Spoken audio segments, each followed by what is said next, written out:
ডাকঘর নাটক বয়স 112 বছর। আজও বিভিন্ন মঞ্চে এটি অভিনীত হয়ে চলেছে। আজও এটি বিভিন্ন রকমভাবে এই সময়কে উপস্থাপিত করছে। বিভিন্ন নাট্যকার এই টেক্সটটিকে বেছে নিচ্ছেন এই সময়ের কিছু সমস্যা এই নাটকটির মধ্যে দিয়ে বলার জন্য।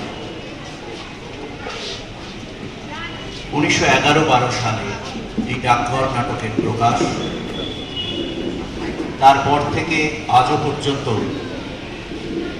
সেই কিশোর অমল আমাদের কাছে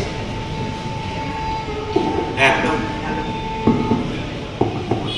আপন, বড় আপন, বড় প্রিয়, বড় নিবিড়, বড় নিষ্পাপ এক কিশোর। কবিরাজ তাকে বাইরে বেরোতে নিষেধ করেছে। সে জানালার ধারে বসে, যারা যায় তাদের সাথে কথা বলে আর কল্পনায় পাড়ি দেয় দূর থেকে দূরান্ত।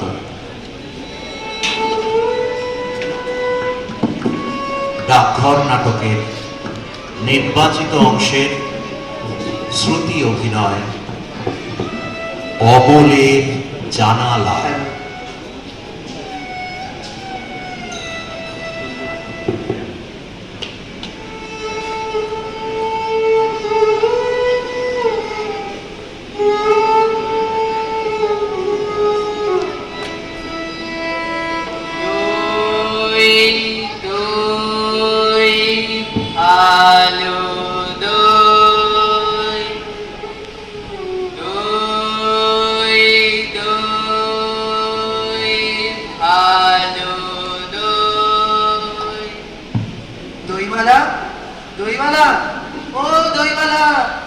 ডাকছো কেন? দই কিনবে? কেমন করে কিনবো? আমার তো পয়সা নেই। কেমন ছেলে তুমি? কিনবে না তো আমার ভেলা বইয়ে দাও কেন? আমি যদি তোমার সঙ্গে চলে যেতে পারতুম তো যেতুম। আমার সঙ্গে? হ্যাঁ, তুমি যে কত দূর থেকে হাঁটতে হাঁটতে চলে যাচ্ছ, শুনে আমার মন কেমন করছে। বাবা, তুমি এখানে বসে কি করছো?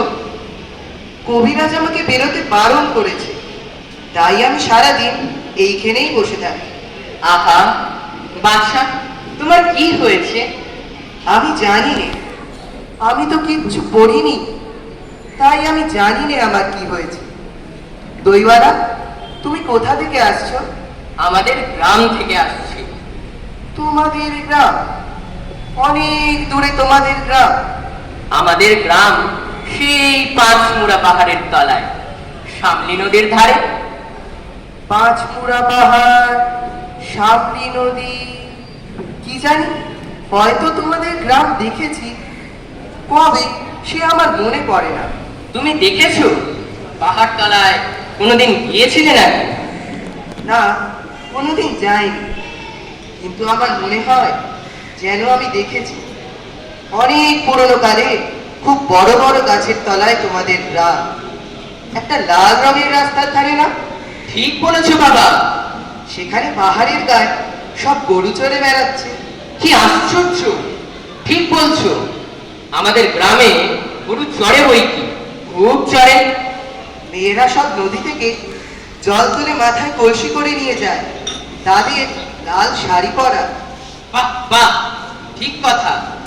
আমাদের সব গলা পাড়ার মেয়েরা নদী থেকে জল তুলে তো নিয়ে যায়, তবে কিনা তারা সবাই যে লাল শাড়ি পরে তা নয়। কিন্তু বাবা, তুমি নিশ্চয় কোনোদিন সেখানে বেড়াতে গিয়েছিলে। সত্যি বলছি দইওয়ালা, আমি একদিনও যাই। কবিরাজ যেদিন আমাকে বাইরে যেতে বলবে সেদিন তুমি নিয়ে যাবে তোমাদের গ্রামে? যাবো বই কি বাবা, খুব নিয়ে যাব।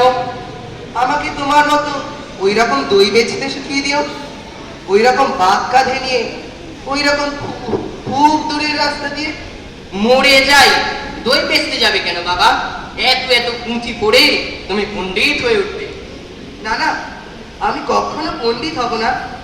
আমি তোমাদের রাঙা রাস্তার ধারে, তোমাদের পুরো বটের তলায় গোয়ালাপাড়া থেকে দই নিয়ে এসে দূরে দূরে গ্রামে গ্রামে বেছে বেছে বেড়াবো। কিরকম করে তুমি বলো? দই দই দই ভালো দই। আমাকে সুরটা শিখিয়ে দাও। হায় পোড়া কপাল, এ সুর কি শেখবার সুর? না না, ও আমার শুনতে খুব ভালো লাগে। আকাশের খুব শেষ থেকে যেমন পাখির ডাক শুনলে মন উদাস হয়ে যায়, তেমনি ওই রাস্তার মোড় থেকে ওই গাছের সারির মধ্যে দিয়ে যখন তোমার ডাক আসছিল, আমার মনে হচ্ছিল কি জানি কি মনে হচ্ছিল।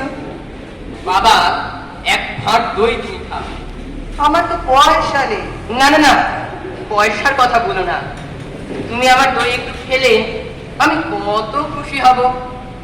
তোমার কি অনেক দেরি হয়ে গেল? কিচ্ছু দেরি হয়নি বাবা, আমার কোনো লোকসান হয়নি।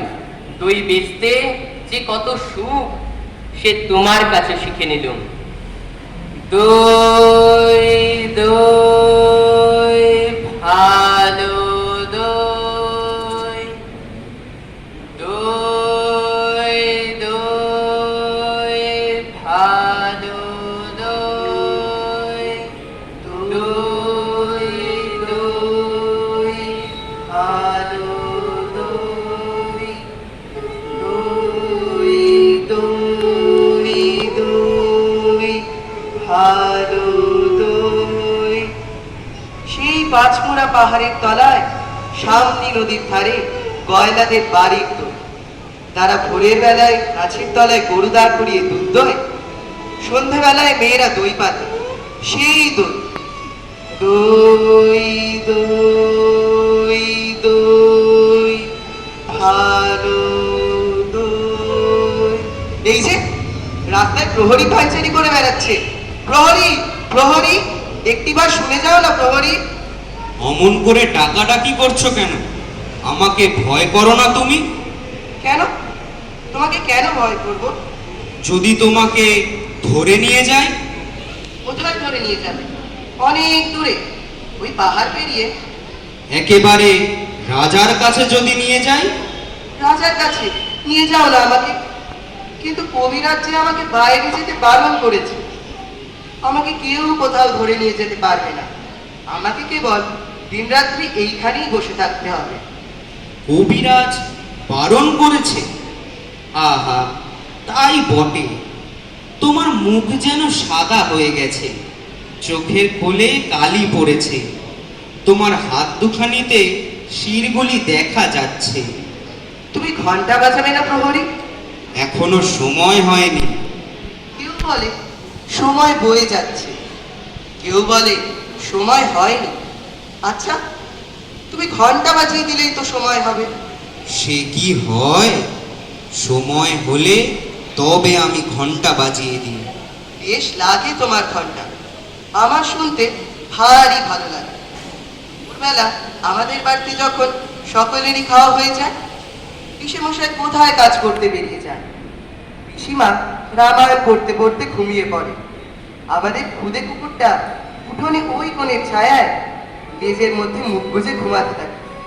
তখন তোমার ওই ঘন্টা বাজে, ঢং ঢং ঢং ঢং ঢং ঢং। তোমার ঘন্টা কেন বাজে?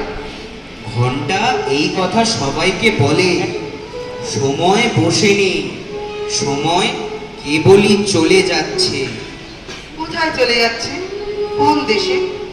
সে কথা কেউ জানে না। সে দেশ বুঝি কেউ দেখে আসেনি? আমার ভারী ইচ্ছে করছে ওই সময়ের সঙ্গে চলে যায়, যে দেশের কথা কেউ জানে না, সেই অনেক দূরে। সে দেশে সবাইকে যেতে হবে বাবা। আমাকেও যেতে হবে। হবে বই কি? কিন্তু কবিরাজ যে আমাকে বাইরে যেতে বারণ করেছে। কোন দিন কবিরাজি হয়তো স্বয়ং হাতে ধরে নিয়ে যাবেন। না না, তুমি তাকে জানো না, সে কেবলই ধরে রেখে দেয়। তার চেয়ে ভালো কবিরাজ যিনি আছেন তিনি এসে ছেড়ে দিয়ে যান। আমার সেই ভালো কবিরাজ কবে আসবে? আমার যে আর বসে থাকতে ভালো লাগছে না। অমন কথা বলতে নেই বাবা। না, আমি তো বসেই আছি। যেখানে আমাকে বসিয়ে রেখেছে সেখান থেকে তো আমি বেরোই নে। কিন্তু তোমার ওই ঘন্টা বাজে ঢং ঢং ঢং, আর আমার মন কেমন করে। আচ্ছা প্রহরী, কি বাবা? আচ্ছা ওই যে রাস্তার ওপারে বড় বাড়িতে নিশেন উড়িয়ে দিয়েছে, আর ওখানে সব লোকজন কেবলই আসছে যাচ্ছে। ওখানে কি হয়েছে? ওখানে নতুন ডাকঘর বসেছে। ডাকঘর? কার ডাকঘর? ডাকঘর আর কার হবে? রাজার ডাকঘর। এ ছেলেটি ভারী মজার। রাজার ডাকঘরে রাজার কাছ থেকে সব চিঠি আসে? আসে বই কি, দেখো একদিন তোমার নামেও চিঠি আসবে। আমার নামেও চিঠি আসবে? আমি যে ছেলে মানুষ,